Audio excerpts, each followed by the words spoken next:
Bob Iacchino of LotusBrokerage.com is at the CME. Am I right or am I right, Bob? Did you have anything to do with the birth of your kids? I mean, very little, right?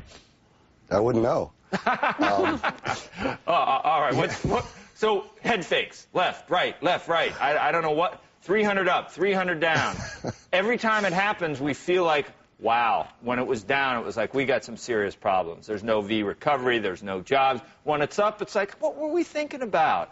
We got great profits from all these corporations. Which is going to finally win out? Do you know?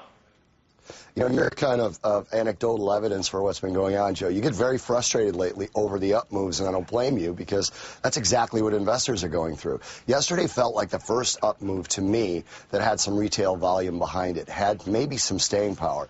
I can't exactly tell you why. I do know that in the last 49 years, every time the Blackhawks have won the Stanley Cup, the Dow's been up 300 points the next day, the very next day.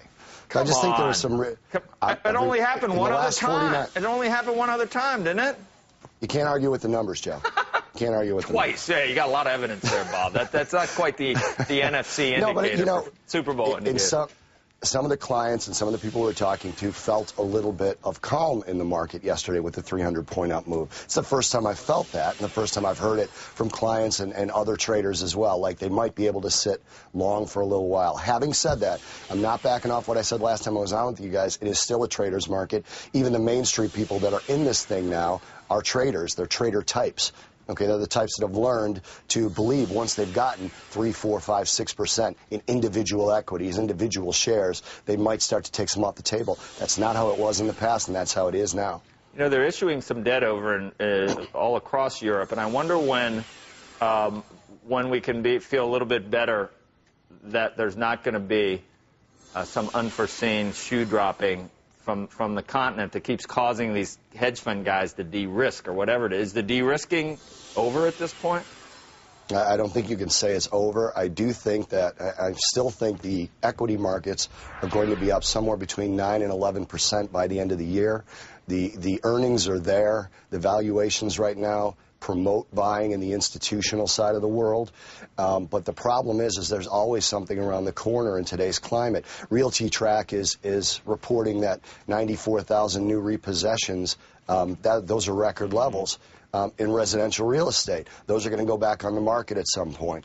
Not this week, not next week, but they're going to go back on the market. So there's always something around the corner. That's going to further depress home prices with more supply. But earnings are there right now. You know, everybody talks about how earnings are what drive the market, and earnings are strong, and they're going to be strong. But buyers is what drive the market. Buyers in the past have bought equities on strong earnings, and right now they're buying them and then selling them at the first piece of bad news. All right. Thanks, Bob. I don't know if you're going to see any concerts tonight, but the summer concert series is in full gear here on Squawk, and there is a big band in Chicago. I'm not going to mention. I'm just going to. This is kind of a tease for later, but they're playing tonight. Should I know who they are?